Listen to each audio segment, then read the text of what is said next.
Contamos con esta planta se chama Elodea canadensis, é unha planta na fanerógama que vedes que ten erva, o sea, ten raíces incluso, e vive en acuarios ou vive en pequenos zonas remansadas de ríos. Entonces, como ten a ventaxa de que é unha planta que as follas son moi finas, son casi transparentes. Entonces, si lle arrancamos unha folliña e a poñemos en un porta con un pouco de auga para que se poda ver máis fácil. Agora procedemos a poñerlle un cubre que non queden burbullas de aire. Desta maneira é como se vai a poder observar. O fenómeno de ciclose é un fenómeno que se dá en todas as células vegetais e que vos vou explicar coa visión dos cloroplastos véndose ao microscopio. Vamos a verlo ahora ao microscopio.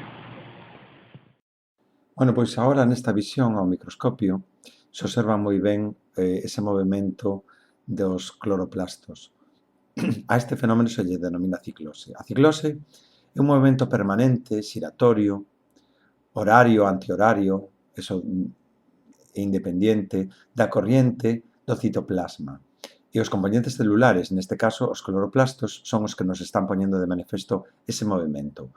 Se ve perfectísimamente sempre en algas, en fanerógamas tamén, como por exemplo é o caso da Elodea canadensis. Cal é a función deste fenómeno da ciclose? Bueno, a función parece que é a de facilitar o intercambio de sustancias intracelularmente ou entre células co exterior. Este movimento varía, non sempre constante, pode ser máis ou menos activo e, sobre todo, depende de estímulos externos, como, por exemplo, a luz. É posible que, en este caso, se vesa favorecido pola luz que incide da platina do microscopio e que entonces as células vegetais se vexan máis activadas, porque en estes momentos podedes observar que se está vendo con moitísima rapidez os cloroplastos, digamos que non paran, non? E iso é debido a que a célula está, digamos, como moi activa. A pesar de que a folliña xa está arrancada do que é a planta de Elodea, non?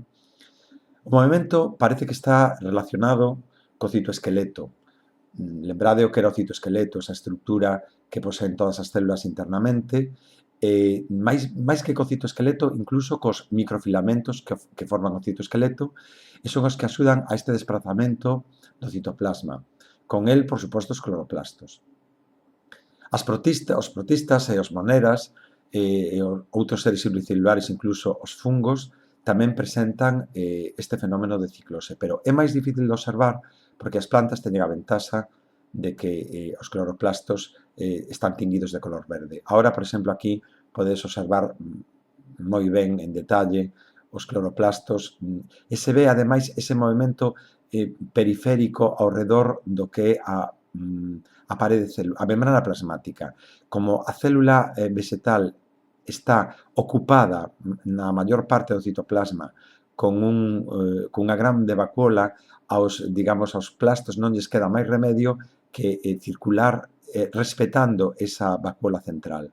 Fixadevos que agora mesmo, en este momento, podemos observar incluso a parede celular, os componentes da parede celular, a lámina media, a parede primaria e a parede secundaria.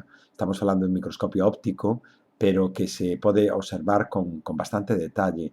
E os cloroplastos aí arrinconados en ese movimento circular continuo e incluso se lle pode observar os pigmentos internos dentro deses cloroplastos, que sería, lóxicamente, a clorofila, tamén podería haber xantofila e carotenos. O sea, que esta práctica nos vale non solamente para observar o que son o fenómeno da ciclose, senón tamén aproveitemos para estudiar un pouco a membrana, a parede celular das células vegetais e incluso os cloroplastos no seu conxunto. Unha célula vegetal ten entre 20 e 40 cloroplastos ou máis, que pode ser moi activa ou non, dependendo do momento en que se atope. Ahora mesmo, eu creo que se está vendo en moitísimo detalle e me gustaría que aproveitedes esta ocasión para que vos quede xa clarísimo que estamos vendo a vida celular, o sea, estamos vendo un citoplasma en plena actividade que indica que as células, lesos de estar como un saco de orgánulos inmóviles, están en continuo traspase de movimentos, en continuo entradas e salidas de sustancias e con unha actividade moi importante. Aquí o tedes e eu creo que este vídeo é un claro reflexo do que vos pretendo explicar.